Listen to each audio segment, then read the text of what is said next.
So today I just want to just kind of open it up and just talk about what do you think is at stake and why do you think the hype is up where people are saying, and I agree, I mean, I'll be honest with you straight up.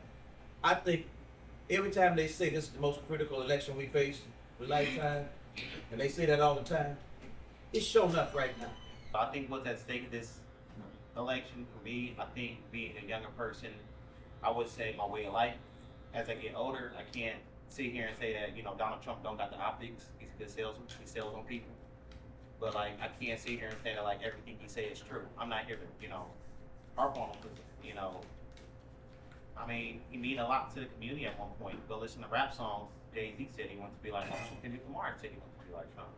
So I don't fault why people feel that way. But I think what's at stake is deeper than what you just see as him being cool, entertaining, or having a illusion of wealth. So I like to believe that a lot of us think we got money, but we don't got real money. Because if we had real money, your congressman wouldn't be anything. If you had real money, your mayor would be white. Amen. So it's like, we like to hold on to this idea of wealth, but we don't got real wealth. We just got enough money to feel like we got money because most of us here live in poverty. Yeah. So you feel rich in your community, but you go to LA, New York, and other stuff, and go to some stores, and they make you feel poor. Yeah. So poor make you feel poor. Yeah, They poor make you feel poor. And even then, like, if you do got money, they want you to come and spend it and take it out of your community. Yeah. So I think as black folks, we have to understand that what's at stake is our way of life, because we can't sit here and act like we can vote for races and people go against our interests, and they go, support us. It's going forward, we're about to be fourth-class citizens in here. You see how they mobilize. I hate to sound like down in Dearborn or other place. You see how it took them 6 months to get the Democratic Party's attention. We've been screaming for the longest, but we can't come together to mobilize and have a consistent vote and really elect people because we always chasing money. I like to say it's not the 48 laws of money, it's the 48 laws of power. And that's huge because we're morally conservative, Yep. but we've been forced by this country to be socially liberal. Yep. And I've told Pastor Glenn in my conversation with my former white evangelical friends who for some reason have stopped calling me, when they talk about, black people have become liberal. No, black people didn't become liberal. You forced black people to be liberal with your restrictive policies. I'm not going to tell you who to vote for, but the thing is, look at the research, and as the pastors have said, look at how it's going to affect your lives. And that's what I look at. How does it affect your lives in the future? I'm impressed with what he said, because he said it right on the head. How does this go about in your future? That's what I look at. If something is going to affect my future, then I'm going to do something to make sure that it does not.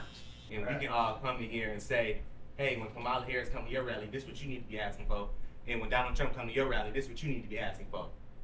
And when they get in there, we're going to hold both their feet to the fire and make sure they give it to it. There's never been an election in my recent memory at the presidential level where they give a fuck what black men say. And they both said black man. Kamala Harris said, I'm going to give you blunts and opportunity to open a weed shop. Okay, what next? Donald Trump, what next, I don't support police immunity, I absolutely don't. But that's why we need me at that table to be like, no, that might work for you out in Canton, but it don't work for me on Jefferson and Chalmers. We need to be in all rooms. Black men need to be in every room. Liberal, conservative.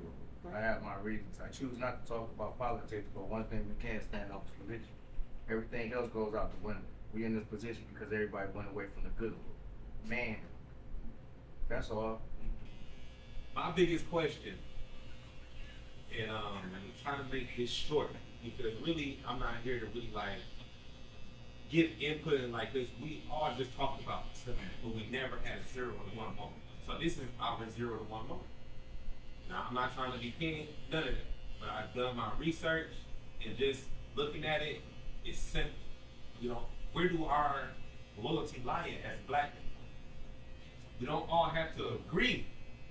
As long as we know the 3 objectives, that's all that matters. Raise your kid how you raise your kid, drive your car how you drive your car. Where does your loyalty lie? Where do our loyalty lie? And we don't know that answer. That's crazy. We're putting our loyalty in 2 people's hands or just one person's hand. You don't even trust him like that. He don't even trust me like that. But we're gonna trust somebody just because we think they got the qualifications, because they have been doing this or have been doing that. Bro, we shut out young black men every day. The problem with Donald Trump for me is twofold. A, he's a liar. B, he's a liar. And C, he's a liar. We can't, just based upon just our own intuition and who we love and who we trust in our families. I mean, I don't think anybody in this world will get in a car with Donald Trump and drive across the country with him. If he did, we might have a very interesting road trip, but it's like at the end of the day, how long would it take you to get to the destination? I feel as though he's created this false narrative that he's this monolith of grandiose business acumen, and we know that not to be true. He's filed bankruptcy over 6 or 7 times. And I don't even talk about the felony convictions, but you know, a lot of African Americans, including myself, are former felons. So I'm not going to denigrate him for that. What I will say is about his character. His character is by any means necessary. So he's willing to say and do whatever he wants to get the reaction that he needs to get people to rally around him. I want to try to create at least an existence where I am, so I have a chance to educate my people. I'm not going to live in a country, a tyrannical place that tells me what I cannot do, because the whole issue of the voice of democracy is not to tell you what to think this way or the other, but to give you a chance to create your space to do whatever you do. Because there's some stuff running in the background that gives us a chance to be here doing what we're doing right now. Yeah. But our forefathers, grandfathers, we gathered like this, they be busting this thing up. Yeah. Yeah. You know, they wouldn't let us even have this long a conversation. 5 minutes in, they be hauling us away. First of all, Kamala Harris was prompted up. We just watched a live coup. They pushed Joe Biden out the way, put her up in front of us. Cool. No, what we can't say about Donald That's Trump a perspective. what we can say about Donald Trump and where he is that he went through the process. And the people voted for him. And then, for me, if every single person that he appointed worked with him, no longer wants to support him, my immediate thinking process doesn't like, dang, he must have really messed up. Is like, dang, he can't be controlled. I will say I am a registered independent. Been that way since 2012. So it's not just because it's trendy. So the first time I voted was 2008. So it's when Obama got in office. We was just barely old enough to vote. So I mean, yeah. So I mean, but that was the first time I actually got into it. I became a registered independent just because that first Obama term, I feel like us as black people, we gave him a lot of passes just because we felt like being black was good enough. Yeah. And I feel like being independent, I could vote more so on policy than just because I was raised Democrat, which like most of us, I'm sure was. Like that's just what it is. Like it's two things growing up in the hood. When you black, 9 times out of 10, you gonna go to church and your parents is probably gonna be Democrat. That's just how it is. I kind of like the independent role, where I could maybe pick some Democrats on this side and Republicans on this side. I want to get away from just picking Democrats straight down the line. I want to take power in my own hands and just educate myself and feel like, you know what, I'm gonna pick this because it goes with what I'm trying to do with my life and my family life. Us black people got to get together and figure out what we want. You know what I'm saying? Whether you're gonna get it from the Democratic side or the Republican side, we got to figure out what we want. So that's why I wanted to have this, so we can kind of bridge the gap between the younger generation and the older generation. So I appreciate you guys for coming through and spending the knowledge and the history. What I want to say is, I feel like the problem that we have a lot of times is we talking about candidates instead of getting our own agenda as a people.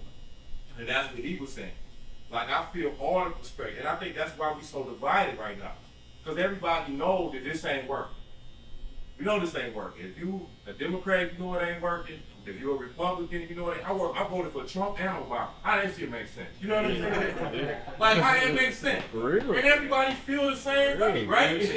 That's what we, like, what's at stake is our soul. Our soul at stake. The disconnect and why that works for us is so fucking far from us, bro. Listen, no. I'm telling you what it is, nigga. I'm from the projects.